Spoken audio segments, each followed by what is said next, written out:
Hello and welcome back to the channel. Today I return to my crusade of collecting chess.com achievements. Today we're collecting the Higher Ground and Mountain Climber awards for playing 1 and 10 games of King of the Hill respectively. Let's get started with game number 1. Alright, game number 1 we get the white pieces, and for anybody unfamiliar with King of the Hill chess, it's basically normal chess where you can win in 2 different ways. The first one being regular old checkmate, and the second one being the first person to place your king in one of the center 4 squares. So we're going to play hyper aggressively and just try to get our king to the middle as quickly as possible. E5 will grab some extra center space. Knight shuffles over. Let's give it another kick back to the corner, and then maybe we can play like C4, Knight C3, grab a lot of center space, develop quickly. Knight to C5. We'll play Knight C3 to defend E4. Whoops, bad arrow. And then we're looking for B4 to boot the knight again. Okay, Queen to F6. Let's boot the knight once more. And then I'll probably just focus on developing, like Knight to F3, maybe Bishop G5, targeting the queen, developing with tempo. And we have more than enough center space here for it to be reasonable to just keep the king in the center and look for, like, center king placement. We get pawn to F6, bishop back, sure. It does drop G2, but it's not really the end of the world since our king is going to be here anyways. Ooh, C5. That's definitely free, so I'm going to take it. D6. I'll take that as well with the idea of pushing C5. Nice. It's interesting though, because I have a lot of pieces in the center, but the center is closed, and it's not totally clear how one would untangle this to actually place the king in the middle of the board. So I'm going to play rook to G1 because I still don't have any intention of castling, but I'm not totally sure how I'm getting to the middle. Get B6. It's pretty tempting here to play like C6, maybe bishop B5 check. Let's give that a try. We'll play bishop b5 check and see if we can't make use of all of these passed pawns. We get bishop to d7, does defend the king. We can now push c6 to move the bishop back out of the way. D6 supported by the queen. Basically just a pawn storm. We'll take back. And we do get the resignation. Nice. With that, we win game number 1. And that's a good example. We had sufficient advantage that we kind of left behind the idea of actually doing anything with the king. But the whole time, you're kind of balancing that idea out throughout these games. Do you want to castle and keep your king safe, play it like normal chess for mate for normal advantage? Or do you bum rush the center with your king and risk getting checkmated? Let's go to move on to game number 2. All right, game number 2, we get the black pieces. We get E4. And it's super tempting to play d5 here and just play super aggressive. I normally don't play the Scandinavian, which is what this is, but we get d4 in response. E5, just full send it. I think that's probably a little too crazy. We'll go ahead and just take on e4 and then kind of just develop normally. I mean, I'm trying to keep track of like what a normal path would be. So like there's a very clear path here to d5. And unfortunately, it seems our opponent's doing the same because we get c4 controlling that square right away. Let's try c5 on for size. Maybe we can remove this pawn, and e5 is like a new path that we have towards the center. Okay, we get bishop to e3. Seems to kind of invite this capture, and it feels like it'll be a little easier to displace a piece than a pawn. But then again, this piece is also in the way of my opponent's king getting towards the center. So let's play knight to f6. Anchor this pawn down a little bit better. We do get king to e2. How about knight to c6? I feel like it's a little early for me to commit moving my king towards the center when there's no clear path, and there's also not really a clear way for me to get rid of this pawn. I mean, I guess I could just sacrifice everything on that square to make room for e5, but that seems like I'm pushing my luck. We get pawn to f3, clearly looking to take. This is free though, isn't it? If I take, my opponent takes. I take with a pawn, my opponent takes on e4, king to d7, e5, king here.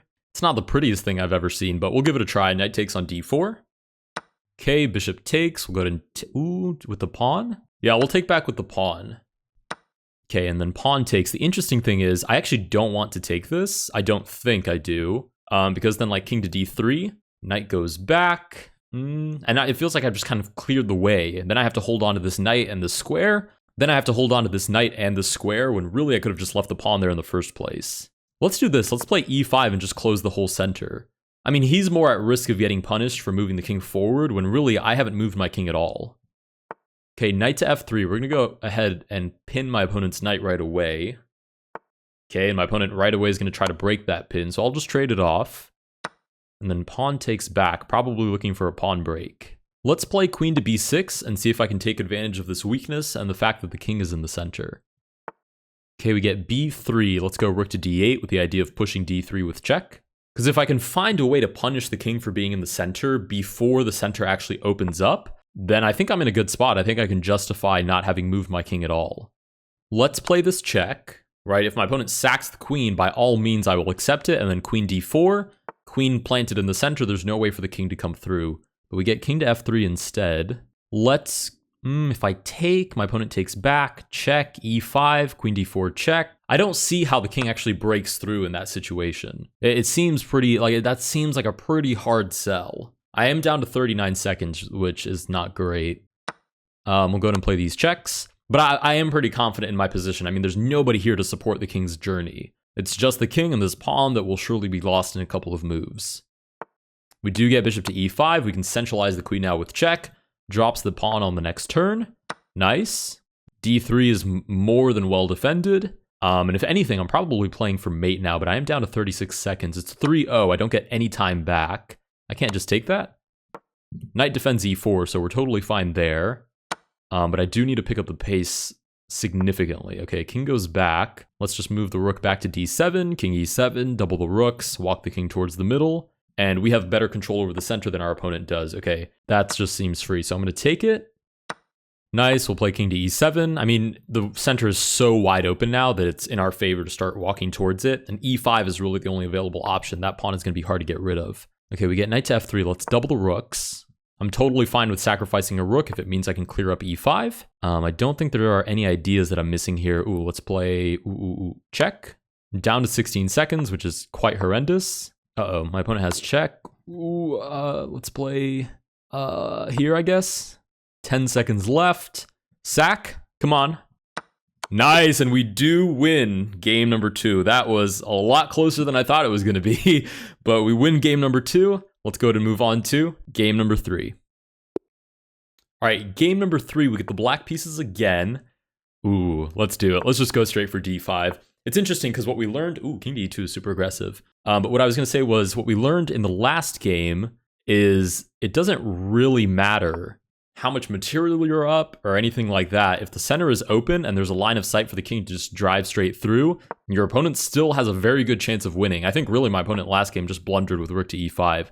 With a little more time on their clock, they probably could have found a better way to address that situation. Let's play f5. Looking to always pester the center wherever possible. Ooh, f4. Wow. Opponent is out for blood, certainly. Let's play knight to c6 to support the center. And it looks like most of this game is going to trend towards pieces flooding the king side of the board. And I've now highlighted castling long, but I guess we'll keep our king in the center to be nice and close. We get knight to f3. Bishop d6, double down on defending e5. Ooh, oh, that's pretty interesting. Knight to a3, looking for a different way to approach the center. Very creative. Let's play knight to f6 to take advantage of the fact that my opponent still needs one more turn to target e4. And if my opponent takes, I can take with the pawn anyways. That's pretty nice and solid. So let's go ahead and take on e4.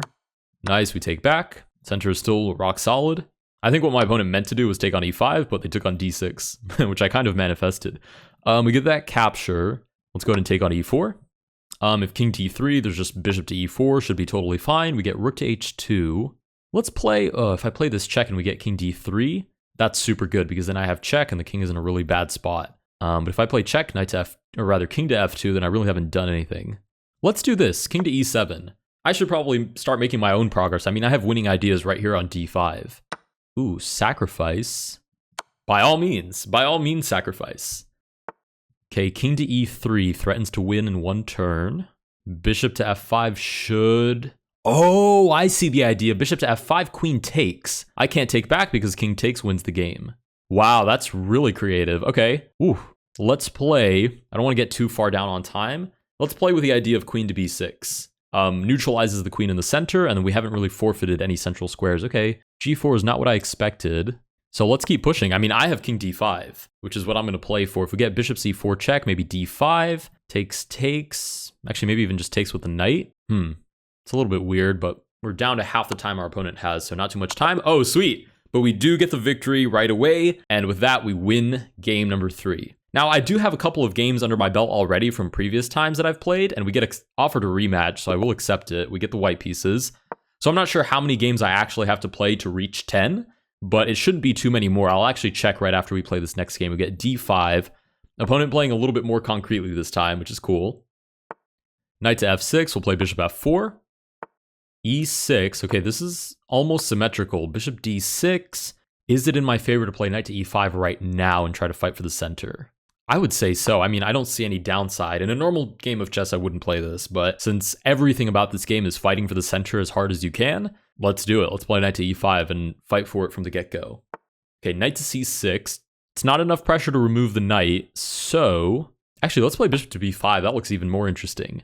I kind of want to stop my opponent from playing comfortably. Ooh, king to e7 takes. I will win the queen. 100% I take free queens. Okay, bishop takes. Let's take here. And now we either move the bishop away and walk away with that free knight on c6, or we take the knight on f6. Okay, we get knight to e4, so our opponent's going to let us move away. Let's play bishop to a4. And now we have to be really careful because this center is very, very delicate, and the king is not far away from reaching the center. Pawn to g5. I guess we just move back. f6, right? And the idea is probably remove, and then somehow the king walks to the middle. Let's play f4 and double down.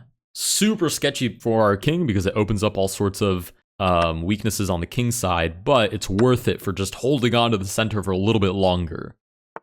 Okay, we get rook to f8. We'll actually have a line of sight to d4. Question is whether or not I should pursue it, because like stuff like this looks really interesting. Queen to h5, looking for check. King has no way to move forward. Bishop covers all of these squares. Rook to f7 is forced. Let's go ahead and take back. Now we have the rook coming into play. Check. Actually, I had check here, which is probably a little bit better. But we'll play queen g6 looking for that anyways. Not to mention, I actually have a little more time than my opponent. I know that's very kind of irrelevant. It's only a few seconds, but it's really that interesting to me that I have a little more time than my opponent. We get pawn to b5.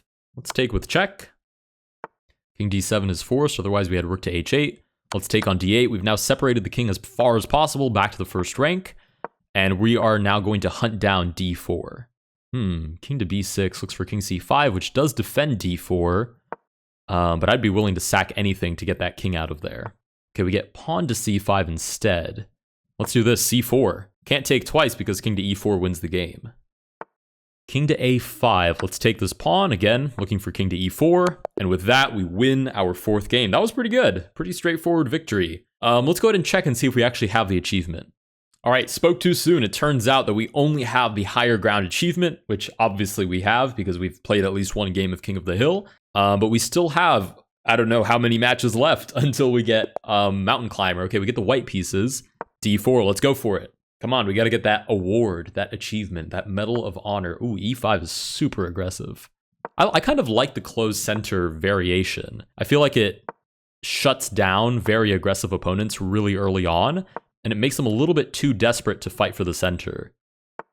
Right, we get queen to e8, which is kind of forced because the idea was bishop g5 picking up the queen. But now there's even bishop to g5 just for the sake of going after the king. Right, we got h4. This threatens mate in 1. Oh, king to h5. Is this mate?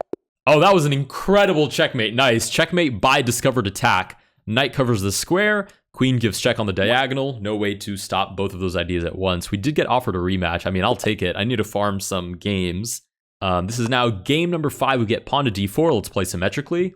Let's see if we get king d2. Yeah, we do get king to d2. This opponent is very excited about grabbing the center, but we're going to do our best to punish it. King to e3. I guess knight to c6. It's not normally what I would play, but I just need pieces controlling the center squares. Let's play check. I mean, if my opponent allows me to mate them the same way, who am I to stop the idea? Let's play queen d6. King g5 is forced. Oh no, king to e3, sorry. It was also an option. Let's see. e5. Pawn takes, queen takes. We have just full center control, and I might even get a chance to march my king up at that point. Okay, pawn forward, I can take with check. So king shuffles out of the way. We have bishop f5, queen here, or rather king there, and queen is mate. So king d2 here is forced. Ooh, e4. I keep saying it's forced, and then I don't see other ideas. Let's go ahead and take. We're still kind of baiting king to c3 because it's the only way to stay one square away from the center. But we do get king to e2. Okay, our opponent is starting to pick up what we're putting down. Let's do the same. Let's play king to d7. Why not? I can probably even sacrifice on d4 to go for e5. Oh no, our opponent disconnected. No, don't do that. That's not how we want to get this award. Oh no, 3, 2, 1. And we do get the auto resign from abandonment. All right, we should have enough games under our belt. I just realized I think I said this was game number 5, but it's actually game number 6. I mean, truth is, I'm not really keeping track. It doesn't matter because I'll know when I have 10, I'll get the award. So let's go ahead and see if we've got the award now. All right, we do have the award. And the craziest thing is not only do we get Mountain Climber, but we got the Quick Knockout Award. Let's go see where that is. Okay, Mountain Climber. So this was for playing 1 game. This was for playing 10. You've played 10 games of King of the Hill. Sweet. And then we also got Quick Knockout. You checkmated in less than 10 moves, which apparently I have never done in the history of my account. Okay, sure, but we got it on the King of the Hill game. If you guys did enjoy this video, please consider liking and subscribing. Let me know down below what you think of the chess.com achievements and which others I should go hunting for. I will see you guys in the next one.